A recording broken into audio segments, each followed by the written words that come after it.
નમસ્કાર દર્શક મિત્રો, હું છું કુલદીપ ગઢવી. ગુજરાત ન્યૂઝ એનાલિસિસમાં આપનું હાર્દિક સ્વાગત છે.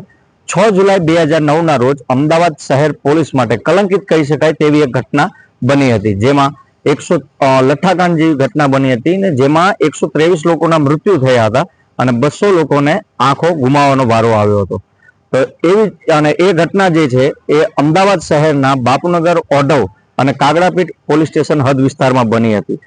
તો જાણે હવે એ ઘટનાનું ફરીથી પુનરાવર્તન થવા જઈ રહ્યું હોય તેવી જ રીતે ઓઢવ હદ વિસ્તારની અંદર ફરીથી દેશી દારૂના વેપલાઓ ફૂલા ફાલ્યા છે.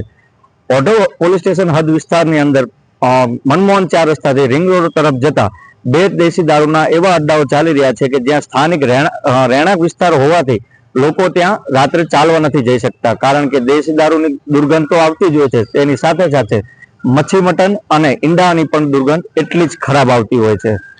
તો આગામી સમયમાં જોવું અને જાણવું એ રહ્યું કે આ દેશી દારૂના અડ્ડાઓ ઓઢવ પોલીસ સ્ટેશનના પીઆઈ સાહેબ શ્રી ઝીંઝુવાડિયા સાહેબની રહેમ નજર હેઠળ ચાલે છે કે તેમની જાણ બહાર.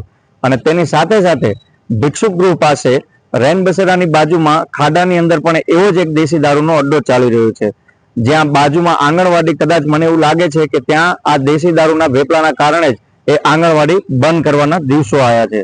હવે ત્યાં પણ આવી જ રીતે રાતના સમય તમે ત્યાં જશો એટલે ત્યાં પણ મેળો જામ્યો હોય છે અને ત્યાં આંગણવાડી, સ્થાનિક સૂત્રોના કહેવા પ્રમાણે એવું છે કે ત્યાં આંગણવાડી જે છે તે આ દેશી દારૂના વેપલાના કારણે બંધ કરવામાં આવી છે. તો આ આગામી સમયમાં આપણે જોઈશું કે 2009માં શું 2025નું પુનરાવર્તન થશે કે પછી આ દેશી દારૂના અડ્ડાઓ પર અંકુશ આવશે. કુલદીપ ગઢવી, નમસ્કાર.